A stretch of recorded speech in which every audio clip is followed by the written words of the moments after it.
Hegseth also debunking this CBS report on X, saying this is a totally fake story, no orders and no makeup, but whatever. But maybe we should have installed tampon machines in every men's bathroom at the DOD instead, and the legacy media would have loved that. For more, let's welcome in senior advisor for the U.S. Agency for Global Media, Kari Lake. Kari, so good to see you. Happy Friday.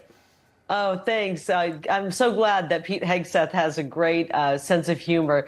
That's probably what the last administration would have done, put the tampon machines in and thought that was absolutely normal. So that's a great point. I think that's one of the big differences between Trump 1.0, 45, and Trump 2.0. We know the president sees all this stuff. Does it bother him, do you think? Does he care?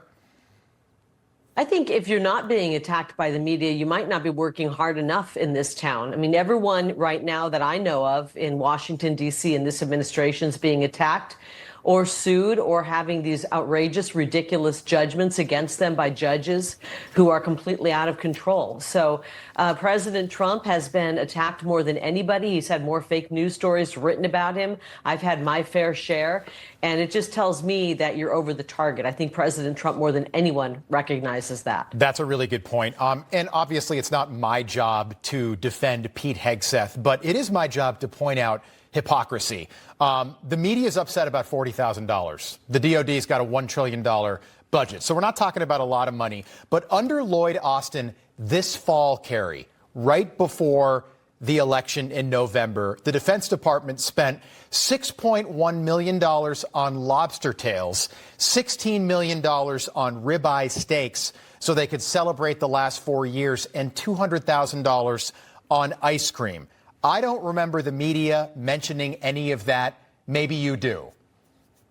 Yeah, $40,000 is hardly anything the way the federal government spends money. They're spending trillions of dollars in wars, and that's what this is really about. It's not about $40,000 to renovate, I'm sure, a space that probably really needed renovating. It's more about the trillions of dollars they want to spend on war. This is the war machine fighting back, trying to stop Pete Hegseth, because he wants, like President Trump, to push for peace around the globe. War is the last option. They want the war machine, the military-industrial complex is just jonesing to get out there and start up another $20 trillion war. And they prosper when there's death and destruction. Secretary Hegseth, President Trump, we want peace and prosperity. The people prosper under peaceful times. Yeah, and again, we're 94 days into the administration, and the attacks from the media they're appalling, because you think you'd want to get along at first, at least in the early going.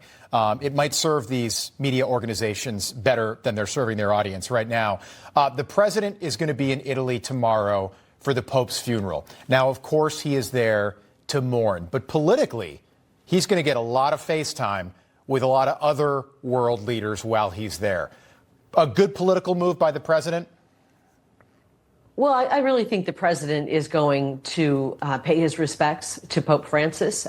He's lived a long life, and a lot of Catholics and many people around the globe are mourning. And I think that the president and first lady are going, obviously, for that purpose. And because there will be so many world leaders there, naturally, every single one of them is going to want to spend some time, if they can carve it out, with President Trump. There's a lot happening in the world, especially with the trade deals that the president is going to be negotiating, with the very focus of putting America first, rebuilding our economy, rebuilding our manufacturing, and starting to make things once again in America and provide hardworking men and women jobs. So it's natural that while he's there, where all these world leaders will be as well, paying their respects to Pope Francis, that he would do this. I don't think this is a political move on President Trump's part. I think he's really going over there to pay his respect. Just about 15 seconds, Kari. The Dow, the NASDAQ, the S&P, all up for the last 4 days. The Dow over 40,000 again. Can we all take a big, deep breath and relax a little bit now? Well, if everything's up today, you can bet the media was covering anything but that. Right. They only seem to cover it when there's a bad day. That's probably why they're trying to attack Pete Hegseth today. They've got to keep themselves busy, and they're always looking for bad news and lies to spread. That's exactly what the media is up to. Kari, have a great weekend. Good to see you again. Thank you. Thanks, Rob.